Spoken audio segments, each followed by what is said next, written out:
자리에 앉으시겠습니다.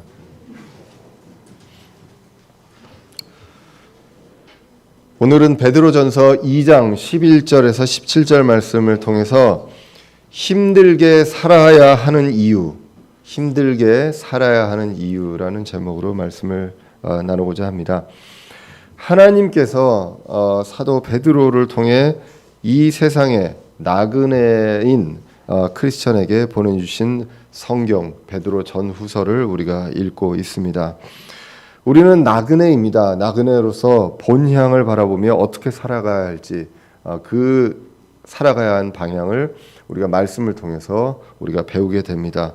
1장에서는 우리를 나그네라고 이야기를 합니다. 그래서 나그네로서 주님께서 우리에게 필요한 시험을 우리에게 허락하셨다. 이 세상의 나그네로서 세상에서 우리에게 필요한 그리고 감당할 수 있는 그 시험을 허락하셨다. 그래서 그 시험 속에서 우리는 인간인지라 연약한 인간이라 근심할 수밖에 없습니다. 하지만 크리스찬은 근심 속에서 기뻐한다라고 말씀합니다. 그리고 이제 구원과 그리고 거룩한 삶과 그리고 사랑에 대해서 베드로전서 1장에서 이야기합니다. 우리가 어떻게 구원을 받았고 그리고 어떤 구원을 받았고 그리고 우리가 거룩한 삶을 살아야 되는데 어떻게 거룩하게 살아야 하는지 그리고 어떻게 사랑해야 하는지 그 기준에 대해서 성경 기록을 말씀을 기준으로 살아야 함을 이야기를 했습니다. 그리고 이제 2장으로 넘어와서 크리스찬의 성장에 대해서 이야기를 합니다. 성장을 하는 길은 무엇이냐? 우리가 훈련을 받고 무슨 기도 훈련을 받고 무슨 훈련을 받아서 성장하는 것이 아니라 물론 그런 것들도 도움이 되겠지만 가장 중요한 것은 말씀의 저주로 성장한다라고 이야기를 하고 있습니다. 우리가 주의 은혜로우심을 맛보고 구원을 받은 사람이면 성령으로 다시 태어난 사람이라면 우리는 그에 맞는 젖이 필요하다라는 것입니다. 다른 책들 여러 가지 유명한 강사의 말도 있겠지만 우리는 성령으로 다시 태어난 사람으로서 성령의 검인 말씀, 이 말씀으로만 바르게 자라갈 수 있다라는 것입니다. 그리고 다시 태어난 우리에게 주신 놀라운 신분에 대해서 베드로전서 2장에서 이어갑니다. 성전에 하나님 거하시는 곳에 살아있는 돌들입니다. 우리가 같이 돌들로 같이 성장해 갑니다. 그리고 우리는 왕가의 제사장입니다. 우리는 왕족이며 또 제사장이다. 우리가 제사장이다라고 이야기합니다. 그리고 하나님의 백성이라고 이야기합니다. 이제 이 지구상의 그 어느 선진국, 어느 나라의 시민권보다도 그 비교할 수 없는 정말 완벽한 하나님 왕국의 시민권을 부여해 주셨다라는 것입니다. 미국에서는 외국인으로서 시민권을 받으려면 쉽지 않습니다. 영주권을 받아야 하고요. 영주권도 아무나 주지 않고요. 영주권을 받고 또 오랜 기간 동안 있어야 하고 그리고 또 절차가 있어야 되고 아니면 시민권자와 결혼을 하거나 아니면 미국 군인으로 군대를 가면 됩니다. 뭔가가 그 의무가 반드시 있고 시민권이 있습니다. 그래도 그 시민권 받으려고 열심히 다들 노력하고 어떻게 해서든지 하려고 합니다. 그런데 하나님 왕국의 시민권은 그와 비교할 수 없는 시민권인데 우리에게 그냥 주셨습니다. 은혜로. 그리고 앞으로 영원히 슬프지 않고 눈물이 없는 그 세상에서 영원히 주님과 함께 사는 그 세상, 먹고 사는 거 걱정할 필요 없고 어떤 걱정도 없이 영원히 사는 그곳에 대한 시민권을 우리에게 은혜로 주셨다는 것입니다. 그 이유를 이야기합니다. 베드로전서 2장 9절에서 이것은 너희를 어둠에서 불러내어 자신의 놀라운 빛으로 들어가게 하신 분께 대한 찬양을 너희가 전하게 하려 하심이라 라고 이야기합니다. 그분에 대한 찬양을 이 세상에서 우리가 전해야 하는 그 전하라고 그 왕국의 시민권을 주셨다는 것입니다. 하나님 왕국의 시민권자로서 이 세상에 그 문화, 그 선진 문물을 전해야 한다는 것입니다. 선진국의 우리 비교도 안 되는 그 선진국의 선진 문물을 전해야 합니다.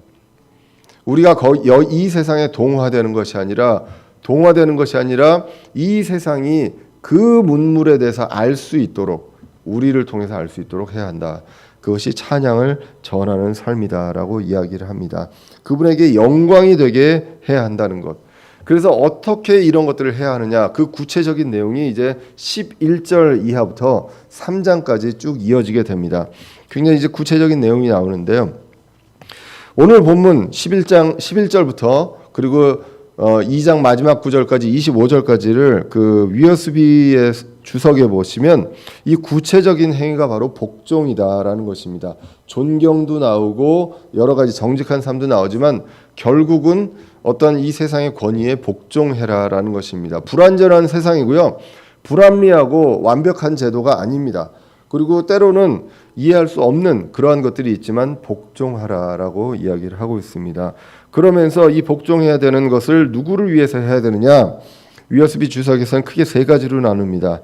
11절에서 12절은 불신자를 위해서 이것을 해야 한다. 그리고 13절에서 17절은 주님을 위해서 이것을 해야 한다. 그리고 18절에서 25절까지는 우리 자신을 위해서 이것을 해야 한다라고 합니다. 불신자를 위해서, 그리고 주님을 위해서, 그리고 우리 자신을 위해서 이렇게 찬양을 전하는 삶을 살아야 하는데 그 구체적인 것, 가장 기본적인 것이 바로 복종이다라는 것입니다. 그리고 이제 더 구체적으로 나가다 보면 또 다른 분류도 있는데요. 또 다르게는 어떻게 분류할 수 있냐면 이 세상의 시스템에 대해서 우리의 자세, 그것이 이제 12절까지 있다고 보시면 되겠습니다. 그리고 왕을 포함한 권위자에 대한 우리의 자세, 그것이 이제 13절에서 15절, 그리고 모든 사람에 대해서, 그것이 이제 16절에서 18절에 우리가 어떻게 해야 하는지, 결국 사람, 왕, 주인, 상사, 이 모든 사람에게 우리가 어떻게 해야 하는지에 대해서 이야기를 하고 있습니다. 그리고 19절에서 20절에 보시면 부당한 일을 당했을 때, 억울한 일을 당했을 때 우리가 어떻게 해야 하는가. 이 세상에 있으면서 세상이 완전하지 않기 때문에 어느 누구나 억울한 일을 당할 수밖에 없습니다. 그 억울한 일을 당했을 때 우리가 철저하게 응징하는 그러한 것들을 하는 것인지 어떠한 것인지 우리가 성경을 통해서 볼 필요가 있습니다. 그리고 이 모든 것들의 본, 누구를 기준으로, 누구를 생각하며 이 세상에서 우리가 억울한 일을 당했을 때 또는 사람들을 존중할 때 누구를 기준으로 누가 본을 보여주셨는지를 봐야 된다. 그것이 바로 21절에서 25절에 그리스도가 본이다라는 것입니다. 그리스도가 이러한 것들을 했다. 이 세상의 모든 인류의 역사 중에 가장 억울하신 분이 누구냐라고 한다면 바로 예수님입니다. 그런 억울함 속에서 그것을 억울하고 부당하기 때문에 나는 이걸 받을 수 없다라고 했다면 하나님의 구속사역이 이루어질 수 없었다는 것이죠. 그 억울함을 받아들이고 이 모든 것들을 하셨기 때문에 우리에게 이제는 은혜로 구원받을 수 있는 길이 열렸다는 것입니다. 그것들을 이제 21절에서 25절까지의 내용으로 이제 볼 수가 있습니다. 그렇게 크게 나눠서 보면 결국은 우리가 이 세상에서 나그네로, 여기서 이제 영원히 사는 것이 아니라 나그네로 사는 이 삶 속에서 나만 잘 먹고 잘 살기 위해서 사는 것이 아니라 우리가 원하든 원하지 않건 간에 우리의 모습을 보고 있는 사람들을 생각하면서 살 수밖에 없다는 것입니다. 그것이 이제 불신자들, 이 세상에 하나님을 모르는 사람들에게 우리는 보여지는 삶을 살 수밖에 없다. 그렇기 때문에 성경에서는 우리를 소금이요 빛이라고 이야기를 했습니다. 우리가 이 말씀은요, 오늘 이 세상에서의 삶에 대한, 사람과 관계된 삶은 에베소서 6장 1절에서 9절에서도 봤었습니다. 그때 관계 속의 삶이란 제목으로 이제 말씀을 나눴었는데, 그때도 보시면 부부와의 관계도 이야기합니다. 부부와의 관계도 복종과 사랑이었습니다. 그런데 그 부부와 관계를 누구로 이야기를 합니까? 예수 그리스도와 교회로 이야기했습니다. 예수 그리스도와 그 신부된 교회의 관계를 통해서 우리가 부부의 관계를 볼 수가 있었고요. 부모와 자녀의 관계를 봤습니다. 부모는 주의 교육으로 훈계해야 하고요. 그리고 감정적으로 하면 안 된다라고 나오고, 자녀들은 부모를 공경해야 한다고 나옵니다. 그것이 바로 하나님과 자녀된 우리와의 관계를 통해서 볼 수가 있었습니다. 그리고 주인과 종의 관계, 그리스도와 종된 우리와의 관계를 통해서 존중과 복종에 대한 내용들을 이야기했습니다. 모든 관계 속에 누가 있느냐? 그리스도와 우리와의 관계가 있다는 것입니다. 부부와의 관계도 되고요. 아버지와 자녀와의 관계도 되고 주인과 종의 관계도 되어야 한다는 것입니다. 그 모든 관계에서 그리스도에게 대하는 우리는 복종의 관계입니다. 그것을 이야기했다고 우리가 이제 에베소서 6장 1절에서 9절을 통해서도 봤습니다. 다시 이제 본문으로 돌아가서요. 세상에서 우리의 삶에 대해서 우리가 어떻게 해야 되는지 첫 번째로 육체의 정욕을 삼가라고 나오게 됩니다. 베드로전서 2장 11절에 보시면 극진히 사랑하는 자들아 너희 나그네와 순례자인 너희에게 내가 간청하노니 혼을 대적하여 싸우는 육체의 정욕을 삼가라라는 것입니다. 극진히 사랑하는 베드로가 이야기합니다. 이 크리스찬들에게 우리는 극진히 사랑해야 합니다. 우리 지체들을 극진히 사랑하는 자들아 나그네와 순례자인 너희에게 우리가 다시 이야기합니다. 이 세상의 주인으로서 이 세상에서 영원히 이 세상을 가꾸며 살아가야 되는 사람이 아니라 이 세상에 잠시 살다가 모든 걸 다 놓고 본향으로 가야 되는 그 사람으로서 나그네와 순례자인 너희에게 간청합니다. 간청하노니 혼을 대적하여 싸우는 육체의 정욕을 삼가라라고 나옵니다. 육체에 대한 욕심, 이 정욕은 항상 성령을 따라가려고 하는 우리의 혼을 대적하는 그러한 관계에 있다는 것입니다. 그렇기 때문에 우리는 항상 육체, 우리 내 자신을 생각하면서 내 자신의 어떤 영욕을 생각하면서 살아가면서 우리가 느낄 수 있는 그런 욕심들 이런 것들을 멀리 해야 한다는 것. 이것은 이제 오늘 2장 1절에서 나왔던 내용과 이제 이어지게 됩니다. 갈라디아서 5장 17절에 보시면 육신은 성령을 대적하여 욕심을 부린다고 합니다. 육신의 정욕은요 성령을 대적합니다. 그러면서 욕심을 부리게 됩니다. 돈에 대한 욕심, 권력에 대한 욕심, 명예에 대한 욕심, 이러한 욕심을 부를 수밖에 없다는 것입니다. 그래서 성령은 육신을 대적하나니 이 둘이 서로 반대가 되므로 너희가 원하는 것들을 너희가 능히 하지 못하느니라 라고 합니다. 우리가 원하는 것은 성령님에 따라서 성령의 젖을 먹고 자라가고 성령님의 주시는 그 말씀의 음식을 먹고 자라가야 하는데 그것들을 하지 못하게 한다고 합니다. 그래서 갈라디아서 5장 19절에 육신의 행위에 대해서 나오면서 간음과 음행과 부정함과 색욕과 우상 숭배와 마술, 증오, 불화, 경쟁, 진노, 다툼, 폭동 등에 대한 그 여러 가지 구체적인 행동들이 나오게 됩니다. 우리가 흔히 이 세상에서 볼 수 있는 현상들 이러한 것들이 다 뭐냐? 육신의 행위라는 것입니다. 우리도 하고 있는 내용이고요. 우리도 이 세상의 사람과의 관계에서 정말 쉽게 할 수 있는 그러한 행동들이 바로 육신의 행위라고 갈라디아서 5장 19절에 나와 있습니다. 그런데 우리는 중요한 것은 성령을 따르는 삶입니다. 영적인 성장을 해야 되는데 이러한 것들에 다 반대가 되고 있다는 것입니다. 그래서 이러한 것들을 삼가하고 여기서부터 분리되어야 되는 것, 이것을 이야기하면서 성경은 거룩을 이야기를 합니다. 그리고 이제 두 번째로 12절에 나오는 것이 정직하라고 말씀하고 있습니다. 12절에 보시면 이방인들 가운데서 너희 행실을 정직하게 하라. 이것은 그들이 너희더러 악을 해가는 자라고 비방하다가도 자기들이 바라볼 너희의 선한 행위들로 인해 돌아보시는 그 날에 하나님께 영광을 돌리게 하려 함이라라고 나옵니다. 여기서 이제 이방인이 나옵니다. 이방인이 나오면 그러면 너희는 유대인인가? 이방인과 유대인 그러한 개념으로 볼 수 있느냐? 우리가 성경 전체로 보시면 은혜 시대에는 세 부류의 사람이 있습니다. 유대인이 있고 이방인이 있고 하나님의 교회가 있습니다. 유대인과 이방인은 둘 다 여기서 얘기한 정의의 유대인과 이방인은 다 그리스도를 모르는 사람들입니다. 그리스도를 받아들이지 않는 사람들이고 하나님의 교회에는 유대인도 있고 이방인도 있고 다 그 안에서 그리스도를 믿는 사람들이 모인 게 하나님의 교회입니다. 고린도전서 10장 31절에 보시면 이렇게 기록합니다. 그런즉 너희가 먹든지 마시든지 무엇을 하든지 모든 일을 하나님의 영광을 위하여 하라. 우리가 무엇을 하든 간에 하나님의 영광을 위해서 해야 되는데요. 32절에 보시면 유대인들에게나 이방인들에게나 하나님의 교회에나 어떤 실족거리도 주지 말되.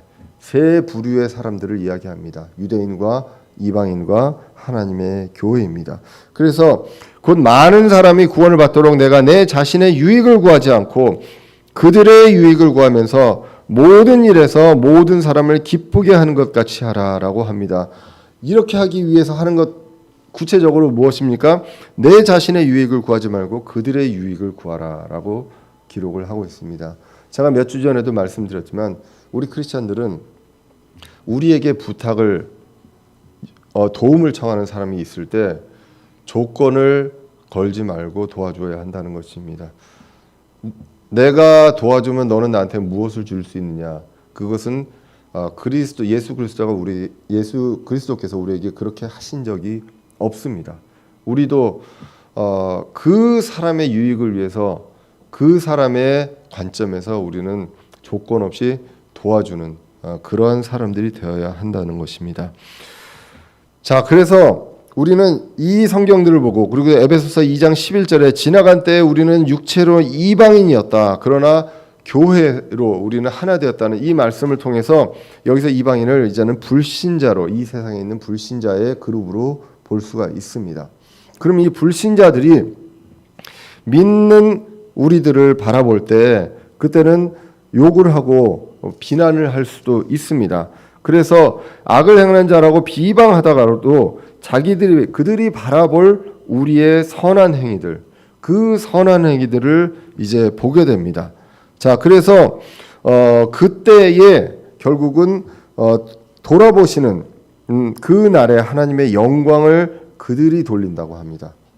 그래서 찬양을 전하는 삶, 그 찬양을 전하는 삶을 살 때 불신자들이 이제는 어느 날 그 하나님의 영광을 돌리는 그러한 날이 옵니다. 그런 삶을 우리가 살아야 한다. 그러려면 우리가 어떻게 해야 되느냐? 우리의 행실을 정직하게 해야 한다라고 기록을 하고 있습니다.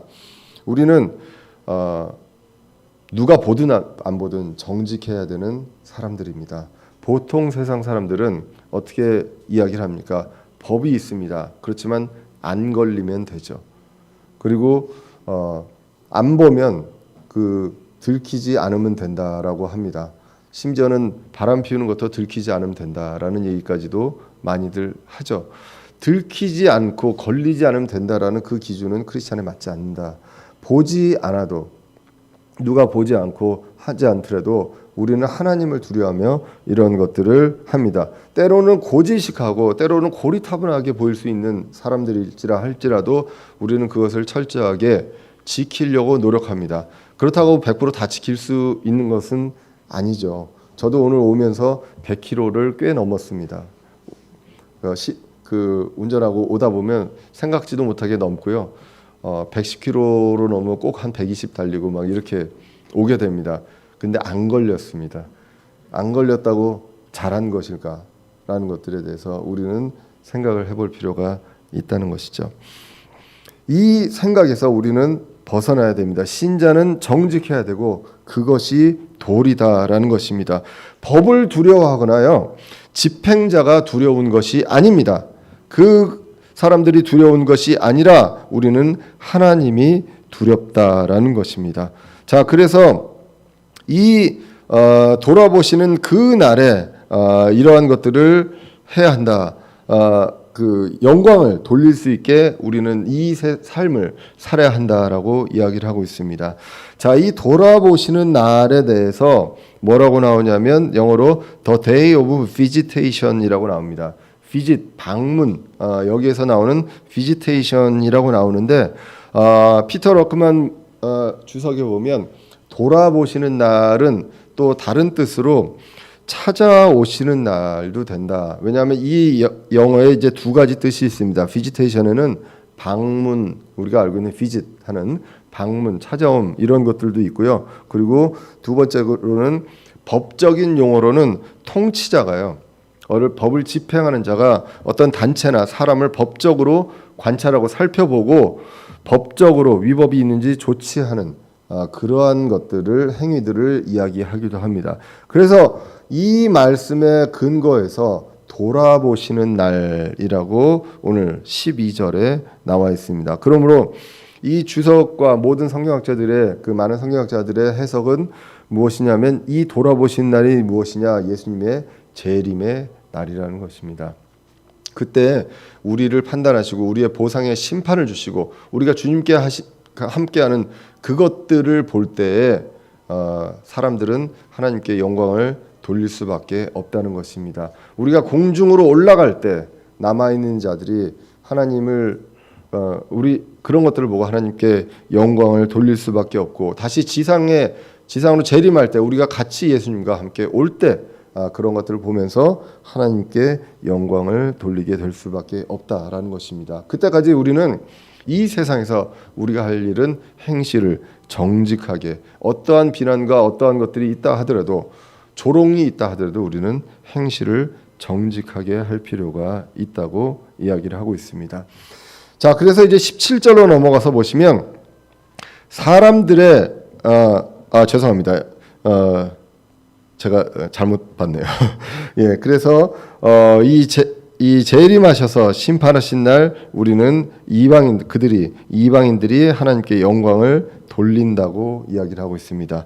그리고 이제 마태복음에서 빛과 소금을 말씀하십니다. 마태복음 5장 16절에 보시면 이와 같이 너희 빛을 사람들 앞에 비추어 그들이 너희의 선한 행위를 보고 하늘에 계신 너희 아버지께 영광을 돌리게 하려 함이라. 이 빛과 소금에 대해서 이야기를 하면서 우리가 세상에 소금과 빛이 되어야 하는 이유 그거에 대해서 결국은 우리의 선한 행위를 보고 하늘에 계신 하나님께 영광을 돌리게 하려 함이다라고 이야기를 합니다. 이와 같이 우리는요 세상에서 우리의 행위, 육체의 정욕 이런 것들을 피하고 정직하게 살아가는 것 이것이 불신자들로 하여금 하나님께 영광을 돌리게 한다는 것입니다. 그래서 우리가 주님에 대한 찬양을 전하는 것이 결국은 이 육체의 정욕을 삼가하고 그리고 행실을 정직하게 모든 규범들을 정말 따르려고 노력하는 누가 보든 안 보든 따르려고 노력하는 것입니다. 그것이 결국은 다시 얘기하면 지상의 국가의 권위에 복종하는 것입니다. 그래서 세 번째로 13절에 복종하라가 나오게 됩니다. 베드로전서 2장 13절에 보시면 주를 위해 사람의 모든 규례에 복종하되 왕에게는 최고 권위자에게 하듯 하고 총독들에게는 악을 행하는 자를 징벌하고 잘 행하는 자들을 칭찬하기 위해 그가 보낸 자들에게 하듯 하라라고 기록을 하고 있습니다. 누구를 위해서요? 이제는 아까는 불신자를 위해서라면 이제는 주를 위해 이것을 하라고 합니다. 모든 규례에 복종합니다. 그래서 왕에게는 최고 권위자에게 하듯 하라는 것입니다. 왕에게는 정말 주께 하듯 그렇게 하라고 하고요. 왕 밑에 총독들에게는 총독들이 왕이 이제 총독을 보내면서 악을 행하는 자를 징벌하고 잘 행하는 자를 칭찬하기 위해 그가 보낸 자들에게 하듯 하라는 것입니다. 복종하라는 것입니다. 역사적으로 총독들이 다 이 모든 것들을 100% 공정하게 한 총독들이 얼마나 있을까요? 그렇지 않음에도 불구하고 그렇게 하라는 것입니다. 왕이 의로운 왕도 있지만 사악한 왕도 많았습니다. 지금 이 시대에 로마가 다스리는 그때에 로마의 제국을 위해서 이 유대인 민족들은 그냥 로마 시민도 아니요 그냥 식민지에 있는 사람들입니다. 그 사람들에 대해서 주로 이제 지배하는 계층은 그 모든 것들을 이제 빼먹으려고 하게 되죠. 그 사람들의 행복을 하려고 추구하려고 하지는 않습니다. 그리고 그들에게 보내는 총독은 당연히 그들을 감시하고 그들에게서부터 모든 것들을 이제 빼내려고 하는 그러한 의도가 분명히 있습니다. 그렇지만 그럼에도 불구하고 왕에게 최고 권위자게 하고 총독들에게는 악을 징벌하고 또 잘하는 사람에게 칭찬하는 아주 공평하게 모든 것들을 하는 것처럼 그들에게 대하라라고 이야기를 하고 있습니다. 이 내용은 에베소서 6장에도 나오고요. 그리고 로마서 13장에도 나와 있었습니다. 권위에 복종하라라는 것입니다. 그런데 누구를 위해서 하라는 것입니까? 그들을 위해서, 왕을 위해서, 총독을 위해서 하라는 것이 아니라 주를 위해 하라고 오늘 본문이 이야기를 하고 있습니다. 주님께서 필요로 허락하신 권력이라는 것입니다. 부당한 권력이라 할지라도 우리가 시험도 필요한 시험을 주신 것처럼 이러한 것들도 필요에 의해서 허락하셨다. 사악한 왕도 필요로 허락하셨다는 것입니다. 그래서 로마서 13장 1절에 보시면 모든 호는 더 높은 권력들에 복종할지니 하나님으로부터 나지 않은 권력이 없으며 이미 있는 권력들도 하나님께서 임명하셨느니라. 그러므로 누구든지 권력에 거역하는 자는 하나님의 규례를 거역하나니 거역하는 자들은 스스로 정죄를 받으리라 라고 성경이 기록하고 있습니다. 이 말씀에 대해서 어떠한 왕이 왔건 어떠한 정권이 왔건 어떠한 대통령이 있건 간에 성경은 동일하게 이야기를 하고 있다는 것입니다. 우리가 보기에 정말 사악한 사람이 있을 수 있습니다. 독재자도 있을 수 있습니다. 그렇다 하더라도 성경에서 이야기하는 것은 그 권위에 복종하라는 것입니다. 정말로 억울한 일들이 우리 근대사에도 많이 있었지 않습니까? 그래도 성경에서 이야기하는 것은 하나님께서 필요로 주셨다라고 성경이 기록하고 있다는 것입니다. 자, 13절 이하에서 계속 주를 위해서라고 나오게 됩니다. 이런 것들을 주를 위해서 하라고 나오면서 15절, 오늘 보면 15절 이하에서도 이렇게 이야기합니다. 그리함이 하나님의 뜻이니 이것은 너희가 잘 행함으로 어리석은 자들의 무식한 말을 잠잠하게 하려 함이라. 너희가 자유로우나 너희의 자유를 악을 덮는 도구로 쓰지 말고 오직 하나님의 종들로서 행하라 라고 합니다. 오늘도 여기서도 하나님의 뜻이요 하나님의 종들로 행하라 라고 성경이 기록합니다. 우리는 이 세상의 권위와 법을 따르고 있지만 우리는 그들을 무서워서 그들이 두려워서가 아니라 하나님의 뜻이기 때문에 이것을 하고 있다라고 합니다. 15절에서 하나님의 뜻임을 밝히고 16절에서는 하나님의 종들로서 그렇게 하라라는 것입니다. 주를 위해서 하라라고 합니다. 15절을 다시 보시면요. 우리가 잘 행합니다. 그리고 정직하게 행합니다. 베드로전서 3장 16절에서는 이것을 선한 양심이라고 합니다. 누가 보든 안 보든 우리 신앙 양심에 따라서 이러한 것들을 합니다. 이렇게 잘 행함으로써 그것들을 요령 있게 소위 말하면 융통성 있게 그것들을 피해가면서 사람들이 우리를 조롱하고 비방할 수 있습니다. 그렇지만 성경은 오늘 본문에서 이야기합니다. 그들이 어리석은 자들이다라고 이야기합니다. 그리고 그렇게 이야기하는 것이 무식한 것이라고 얘기합니다. 왜 무식합니까? 성경을 모르기 때문에 무식한 거죠. 예. 그렇기 때문에 그들을 잠잠하게 한다는 것입니다. 법을 준수하는 사람들이요 손해 볼 수 있습니다. 손해 보는 것처럼 보일 수 있습니다. 그리고 그것 때문에 불신자들이 조롱할 수 있습니다. 법을 다 준수하면서 큰 기업을 경영하기는 굉장히 어려운가 봅니다. 많이들 이제 들어갔다 오시니까요. 거의 대부분들 그렇게 하시다 보니까 많이 그런가 봅니다. 저도 진짜 사업을 안 해봐서 그들의 고충은 잘 모르겠습니다.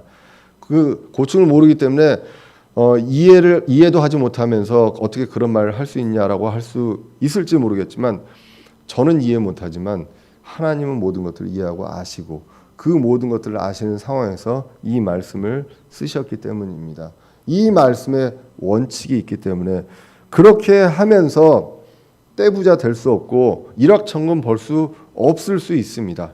그러나 그러한 것들을 통해서 우리는 하나님의 영광을 나타낼 수 있고 절대 가난하지 않고 우리가 하나님이 이러한 것들을 책임져 주신다는 것, 그것을 믿고 갑니다. 마태복음 6장 33절에 나온 것처럼 하나님의 왕국과 그의 의를 첫째로 구하면 이 모든 것들, 다른 모든 것들을 우리에게 더해 주신다고 한 그 말씀을 확신하고 가게 됩니다. 우리는 손해 볼 때도 있습니다. 우리는 차라리 손해 보는 게 낫고 손해를 봐야 합니다. 불신자들에게 과 함께 있을 때 손해 보고 남들보다 힘들게 살면서도요. 그리고 행복해 보일 수 있습니다. 행복할 수 있습니다. 그러나 불신자들은 이게 되지 않습니다. 우리는 신자들은 손해 보고 또 남들보다 더욱더 힘들게 살고 피곤하게 살고요. 그리고 그렇게 또 시험에 있을 때 똑같이 근심할 수 있지만 거기서 기쁨이 있습니다. 소망이 있기 때문에, 산 소망이 있기 때문에 그럴 수 있습니다. 잘 행함으로써요. 손해를 볼 수 있지만 흔들리지 않습니다. 왜? 이것이 옳다고 생각하기 때문에, 옳다고 믿기 때문에, 이것을 말씀 속에서 가르쳐 주셨기 때문에 우리는 그것을 믿는다는 것입니다. 그렇기 때문에 어리석은 자들의 무식한 말을 잠잠하게 할 수 있게 하나님께서 그런 것들을 이제 보여주실 것입니다. 그러면서 이제 이야기합니다. 오늘 보면 16절에 우리는 자유합니다. 구원받았습니다. 모든 것에서 자유하지만 그 자유를 악을 덮는 도구로 쓰면 안 된다는 것입니다. 구원받은 우리는 모든 것들 자유합니다. 그렇다고 이제 법을 어겨도 되고 남들에게 피해를 줘도 되고 그렇지 않다고 악을 덮는 도구로 쓰면 안 된다라는 것입니다. 갈라디아서 5장 13절에서도 형제들아 너희가 부르심을 받아 자유에 이르렀으나, 우리가 부르심을 받아서 구원받은 사람으로서 자유에 이르렀으나 오직 자유를 육신을 위한 기회로 쓰지 말고 사랑으로 서로 섬기라라고 이야기를 하고 있습니다. 하나님의 종들로서 하나님을 두려워하고 그분을 주인으로 섬기는 그러한 사람으로서 행해야 한다는 것입니다. 다시 한번 말씀드리자면 국가의 권위를 따릅니다. 그러나 주님의 종으로서 행하는 것이지 국가의 종으로서 행하는 것은 아니다. 그래서 하나님을 위해서 찬양을 전하는 삶을 삽니다. 사도 바울은 고린도전서에서 이 자유에 대해서, 자유를 얽매는 이 자유에 대해서 그 이유를 이렇게 이야기하고 있습니다. 고린도전서 9장 19절에 보시면 내가 모든 사람으로부터 자유로우나 스스로 모든 사람에게 종이 된 것은 더 많은 사람을 얻고자 함이라라고 합니다. 우리가 찬양을 전하는 삶을 살면 우리가 하나님께로 더 많은 사람을 인도할 수 있습니다. 그렇기 때문에 사도 바울이 이야기합니다. 이 세상의 모든 사람, 모든 권위로부터 자유롭지만 스스로 자유가 없는 종이 된 사람처럼 한다라고 이야기를 하고 있습니다. 그래서 불신자를 그리스도에게 인도하기 위해서 이렇게 한다라고 하면서 20절 이하에서 이렇게 나옵니다. 구체적으로 나옵니다. 유대인들에게는 내가 유대인 같이 된 것은 유대인을 얻고자 하며, 유대인의 그 커뮤니티 안에, 유대인의 그 사회에 들어가서는 유대인이 하는 것처럼 합니다. 하지만 그렇게 하는 것들은 유대인을 얻고자 합니다. 율법 아래에 있는 자들에게는 율법 아래에 있는 자같이 된 것은 율법 아래에 있는 자들을 얻고자 하며, 율법 없는 자들에게 내가 하나님께 율법 없는 자가 아니요 그리스도께 율법 아래에 있는 자이라, 율법 없는 자같이 된 것은 율법 없는 자들을 얻고자 함이라. 약한 자들에게 내가 약한 자같이 된 것은 약한 자를 얻고자 하며, 내가 모든 사람에게 모든 것이 된 것은 어찌하든지 몇 사람이라도 구원하고자 함이라. 유대인의 커뮤니티 안에 들어가서 나는 그렇게 안 할 수도 있습니다. 그리고 다른 커뮤니티에 가서도 왕국의 시민이기 때문에 그걸로 그냥 모든 것들을 무시하고 살아갈 수 있습니다. 그래도 우리는 이론적으로는 되잖아요. 그런데 우리의 도리가 그것이 아니다라는 것입니다. 그 안에서 그 규율과 그 룰을 따라가면서 우리는 왕국의 그 문화를, 그 선진 문물을 전하는 것입니다. 문화를 바꾸는 것입니다. 법과 체제를 뒤엎는 것이 아니라 문화를 바꾸는 것이 우리가 하는 일이다라고 성경이 기록을 하고 있습니다. 그래서 자유를 억제합니다. 그리고 주님의 찬양을 전합니다. 한 사람이라도 주님께 인도하기 위함이다라고 성경이 기록합니다. 그리고 이제 네 번째로 모든 사람을 존경하라라고 합니다. 어떻게 모든 사람을 존경합니까? 존경할 수 없는 사람이 얼마나 많은데요. 차라리 존경할 수 있는 사람 정말 찾는 게 손꼽을 정도인데 어떻게 모든 사람을 존경하라라고 이야기를 합니까? 17절에 보시면 모든 사람을 존경하며 형제들을 사랑하고 하나님을 두려워하며 왕을 존경하라라고 이야기를 합니다. 결국은 존경받을 만한 사람을 존경하라는 것이 아닙니다. 존중받을 만한 사람들을 존중하라는 것이 아니라 모든 사람에게 이렇게 하라고 합니다. 또 여기서도 나옵니다. 하나님을 위해서, 그분의 왕국을 위해서 그렇게 하라는 것입니다. 하나님을 두려워하면서, 그 사람들을 두려워하면서, 그 대상을 두려워하면서 존경하라는 것이 아니라 두려워하는 대상은 하나님이요, 이 사람들은 존경받을 만하지 않고 존중받을 만한 자격이 없을지라도 우리는 그들을 존중하고 존경하고 사랑하라는 것입니다. 왕도 존경할 수 없는 왕들이 훨씬 더 많지만, 그러나 우리 이 왕들을 존경하라고 합니다. 저와 여러분들 모두 다 이제 세계사도 배우고 국사도 배웠습니다. 그 보면 왕들이 굉장히 많이 나오지만 정말로 그 의로운 왕이라고 그냥 역사책에 기록되어 있는, 성경적으로도 그것도 아니겠지만 역사책에 그래도 괜찮은 왕이다라고 기록된 왕이 별로 없잖아요. 그렇지 않은 왕들이 훨씬 더 많이 있습니다. 하지만 그 모든 시대를 걸쳐서 정말 지금부터 2000년 전에 지금 쓰여진 이 성경에서도 그것들을 똑같이 이야기합니다. 지금만 엉망인 대통령들이 있는 것이 아니라 그 당시에도 그랬던 상황에서도 왕을 존경하라는 것입니다. 결국 사회와 국가를 인정하라는 것입니다. 그런데 이러한 행위들 왜 하느냐? 주께 찬양을 전하기 위함이다. 하나님께 영광을 돌리기 위함이다라는 것입니다. 대상이 누구인가라는 것입니다. 이 세상 사람들입니다. 우리가 보여지는 대상들이 누구냐?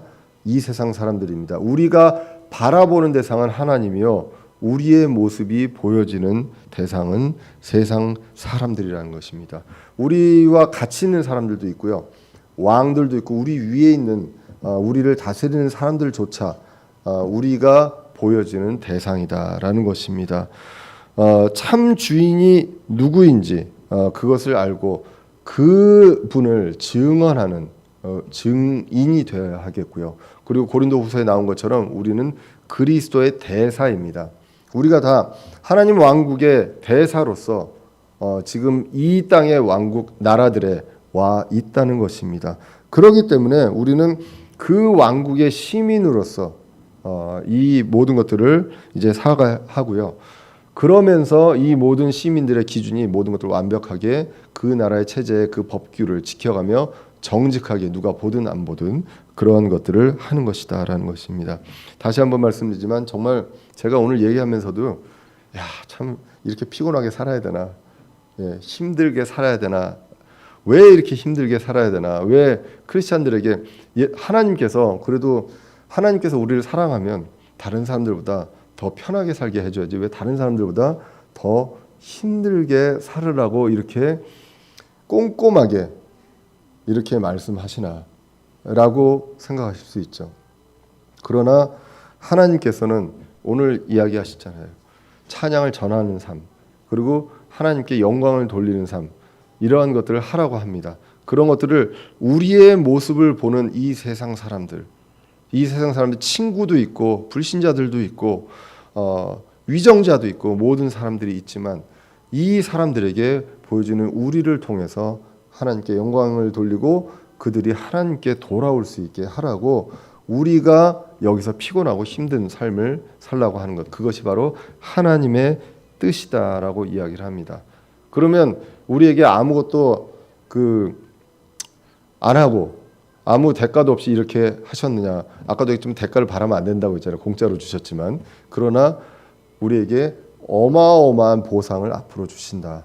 본향으로 돌아갔을 때, 지금이 아니라 본향으로 돌아갔을 때 어마어마한 보상을 우리에게 허락하시고, 우리가 정말로 눈물도 없고 근심도 없고 그런 세상에 영원히 그분과 함께 살게 된다는 그 약속을 주셨다는 것입니다. 그 영혼을 보장받고, 잠시 인생 70이요 강건한 80이고 요즘 의학이 발전해서 100세라고 하더라도 정말 요 세상에서 잠시 힘들고 피곤한 삶을 살지라도 우리는 그거와 비교할 수 없는 영원한 그 삶을 보장받았습니다. 이것이 바로 그것을 공짜로 주신, 은혜로 주신 그분의 도리, 그분에 대한 도리입니다. 이 은혜를 맛보았으면 빛으로 들어가게 하신 분께 찬양을 전하는 삶, 이것이 필요합니다. 특히 지금 이 코로나 시대에 많은 것들이, 많은 그 규정들과 방역의 수칙들 참 이해가 안 되는 것들 많이 있습니다. 4명이 모이면 코로나에 안 걸리고 5명이 모이면 코로나에 걸릴까요? 뭐 이 여러 가지 것들이 많이 있죠. 근데 원래 기준 자체가 요거 하나 넘고 안 넘고 꼭 경계에는 애매한 것들이 있습니다. 그리고 뭐 무슨 좌석수의 몇 프로, 이거 뭐 예를 들면 30%인데 31%면 코로나에 걸리고 29%면 안 걸릴까요? 그런 여러 가지 것들에 불합리한 것들, 그리고 왜 교회에 더 하나, 교회에 더 엄격하게 하나, 이런 억울한 점들이 있을 수 있습니다. 그런데 정말 이러한 상황 속에서 우리 교회가 더 이런 부분들에 대해서 이 국가의 모든 시책들에 협조하고요, 그리고 따르고 복종하는 것, 그것이 바로 우리가 빛과 소금의 역할로서 불신자들에게 또는 위정자들에게 하나님의 영광을 돌리게 하는 길이라는 것입니다.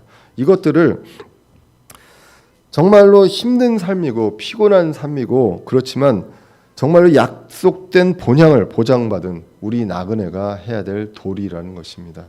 우리는 이 도리를 늘 기억하고 이 말씀의 기준을 삼고 생각을 해볼 때 우리보다 더 억울한 분이 누가 있었을까를 생각하고 위안을 얻고요.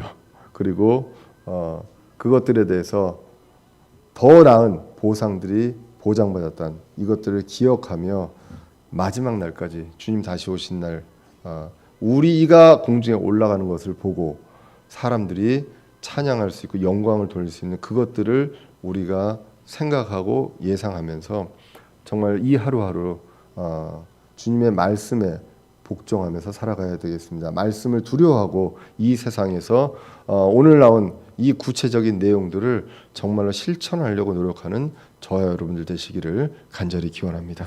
기도하겠습니다. 살아계신 하나님 아버지,